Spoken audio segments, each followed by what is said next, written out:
Welcome to Shiny New Clients, the marketing podcast that helps you attract shiny new clients to your business. We talk about social media marketing. I'll give you actionable strategies to get more clients today and the mindset that it takes to grow a business, all in 25 minutes or less.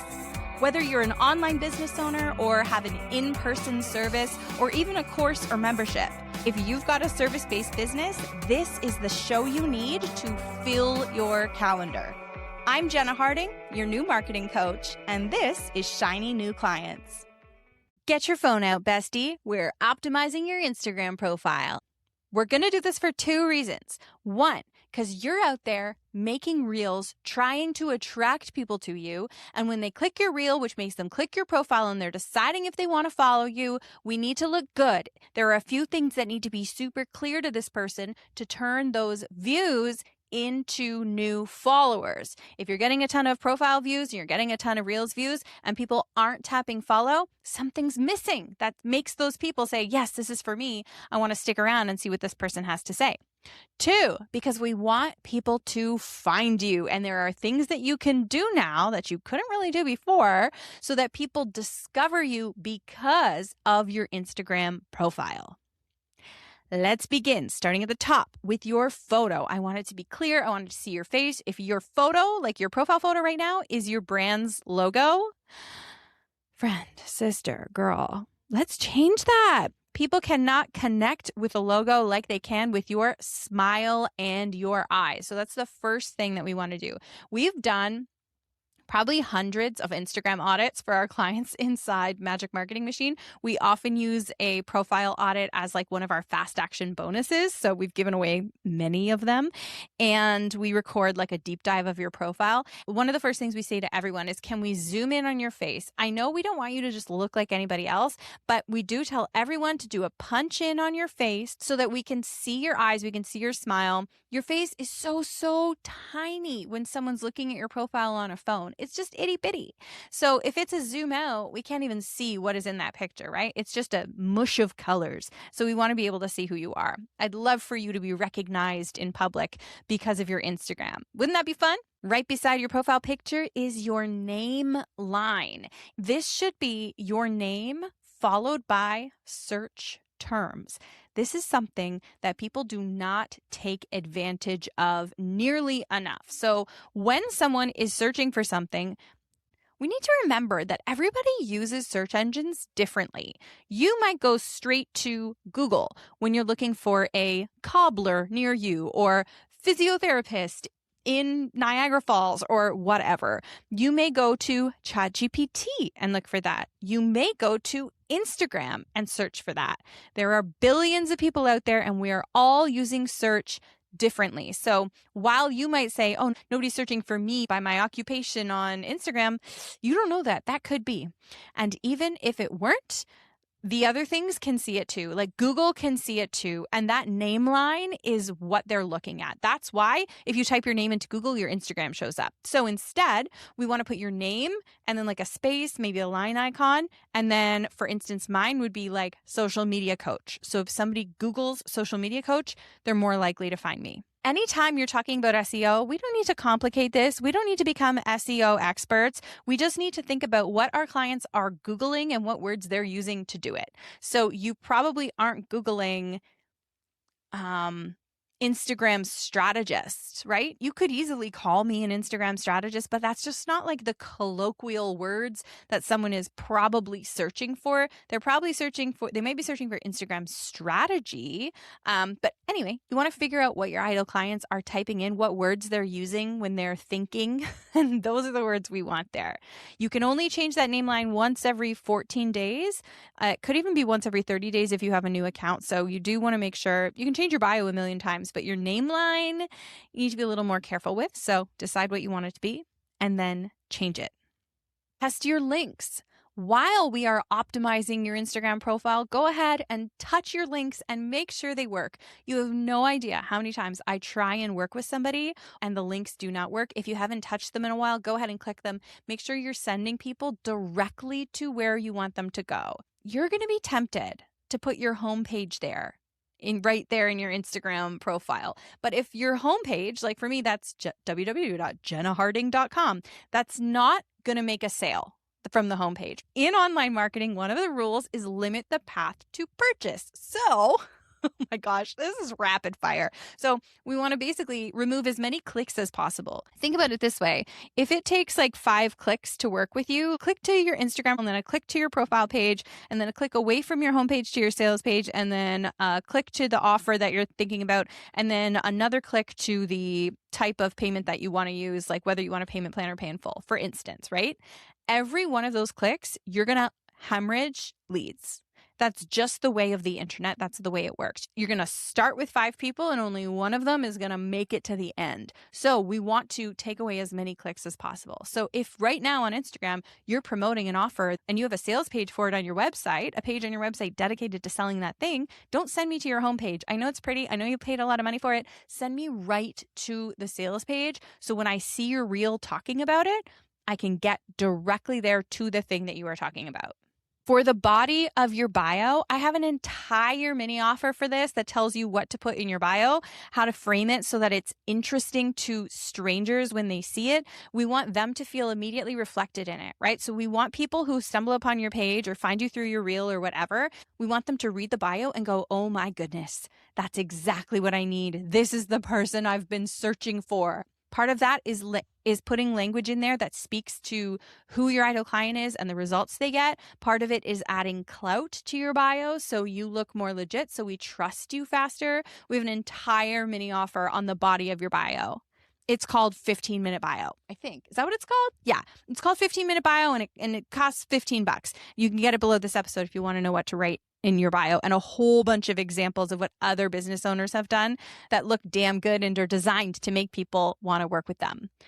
Moving down to your featured stories, also called stories, highlights. These are all the tiny circles you see across people's pages, right? Underneath that bio information. You see a whole bunch of dots, and what they are old stories. Stories expire after 24 hours. But you can save your stories and let them live a longer life by saving them as featured stories.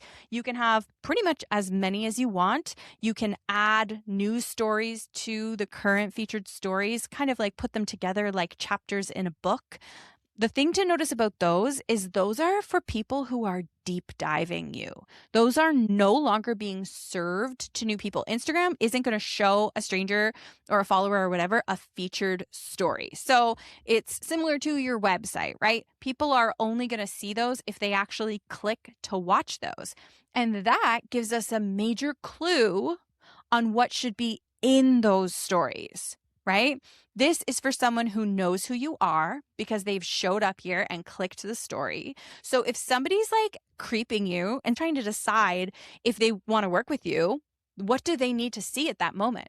A lot of mine are like hundreds and hundreds and hundreds of testimonials. They do need a tidy up because I've just been like adding testimonials to them for years. So I really do need to clean that up. But another one is like, start here, or hi, nice to meet you, or who I am, or how I can help you or work with me or whatever. If someone comes to your page and they know a little bit about you and they're trying to decide if they feel comfortable with you, they might be looking for evidence that you've helped someone like them. They might be looking for examples of your work. What do people need to see? Pop that into your featured stories. You can also use it just to like hang on to something that you didn't want to see disappear. Maybe you had a story that was like really popular and you were sad to see it go after 24 hours. Save it. Save it for yourself. I've got a featured story. You could find it if you dig, but it's just like a whole bunch of wonderful moments from a year, probably 2019 or something, like a really long time ago. And one of them is from when I was a bartender and I went to work with a whole bunch of extensions in my hair. And halfway through the night, I couldn't bear to have these extensions clipped in. So I went into the pantry and I unclipped all the extensions and just threw them down like on a freezer. Very unsanitary. And I took a little picture of it and wrote like #1 employee because it was just so gross and weird. And I thought that was hilarious. So I posted it on Instagram. Every now and then I go back and watch it. I think it's fun. I was also super plagued by raccoons when I lived in Toronto. So you can see a lot of content if you dig where I was just like battling these raccoons that lived on my porch and were not afraid of me because they were little pups. I lived there when they were born, so they weren't scared of me at all. And try as I might, I could not get them to leave. And you're like, why would you want them to leave? They're so sweet. Yes, but they poo everywhere. They poo literally everywhere. One time also, they found I could make 10 episodes on my fight with raccoons. I had my hide-a-key on my porch, tied under a chair, like my emergency key, but it's shiny, right? And they love shiny things. So they untied it and took it out and put it right down in the middle of my door jamb. So I literally walked up and there's my key in Toronto, in Parkdale, like not the nicest area. And my key is sitting down right in front of my door as if to say, come on in. And I mean, who am I to stop them from having friends over? It was their house too. Moving down the page, you've got pinned posts. You can use your pinned posts for whatever you want. There's no rule. But typically what people do is one that's get to know me, one that sells something or sells a freebie, and one that's like whatever most recently went viral or you got the most views on because you want when people to show up to your page for them to see like a time you were really successful. And I just saw someone post on Instagram, don't post this. Don't pin these posts. Don't do this anymore. Get to know me, selling something with high views. This is not what you should be doing. And you know what that is? Bless them. I don't know who this person was. I didn't even clock their name. But what they're doing is they're taking something everybody is doing that everybody believes is right, and they're zagging while you zig. So you think you're doing something wrong, so you listen to them instead. If what you want to have pinned is a get to know you post, something that sells something, if something went viral, I think that's freaking fine. All right? I think that's fine. Because again, what does someone need to see when they show up here for the first time? I often have my pinned posts be like something that teaches my methodology, something that prompts you to get a freebie or a lead magnet, and then something that sells you a low ticket offer right away. Why would I wait if I could get you into a funnel right now and get you like consuming more of my content right now? You know, it's totally up to you. But again, I want you to think about what does somebody need to see. For your pinned post, you can have 3 pinned posts on your profile and then different pinned posts on your Reels tab. And stay with me here. If somebody sees one of your Reels in their feed and they click your page from the Reels, they are brought directly to your Reels tab. So if you have posts pinned on your like main page, they're not actually seeing those. They're only seeing the top 3 Reels you have pinned. All right. You can have the same posts pinned on both pages. I don't care. It's up to you. You could have something way old. You could have something way new. You could take listening to this episode as a reminder to go update them. You can't do it wrong. There's no real doing it wrong. Just think about if I'm scrolling your Reels and I come across you and I'm like, hey, Katrina seems nice. What other stuff does she post about? I want to know. And then we look at it and then I go, oh, look at these other funny things that she said. Oh, look at these other super helpful posts. Oh, she has a lead magnet that gives me an answer that I've been searching for. I'm immediately going to sign up for that. You know what I mean? You can now reorganize your grid on Instagram, not the Reels tab, just the main page. Should you? I don't know, man. Here's what my stance on it. And listen, if you're new here, I'm an expert. I help business owners make money from Instagram. And when I say stuff like, I don't know, it's because I mean like it's not a revenue generating activity. And I would prefer you spend your time making new posts and getting those new posts out there. But I also know that sometimes we get really hung up on things like the aesthetic of our grid. So if it's keeping you from posting on Instagram because you hate the way it looks, sure, reorganize it. If you're beating yourself up because your last few posts got low views, sure, reorganize it and put something with high views up at the top. If that's going to help you make more content and do those revenue generating activities, like making a sales post, like getting into your DMs and converting somebody, like showing up on your stories and pitching your offer, the things that make you money, go ahead and do it if it's going to help you. Covers on your posts, that's a thing of the past. That's honestly a time-wasted activity. Going back and archiving all of your old content from when you had a different business or a different last name, that's all just time wasted. It's not worth it for the one person who's gonna bother to scroll back or the one person that cares about your covers being pretty. I promise you, even if you sell something high ticket, even if you sell something like photography that's highly aesthetic, even if your whole business is brand strategy, I will die on this hill. I don't care if your Instagram is aesthetic. By looking at your content, I trust you, you help me, and I believe you can get me where I want to go. Said from the girl in her gym clothes with a messy bun on her head who made $15,000 last week. This was super rapid fire. You might need to listen again with a notebook. I probably should have told you to grab a notebook at the beginning. You don't need to fix all of this stuff at once, right? Change a couple things here and there. If you want to rewrite your bio, go ahead and get 5-minute bio.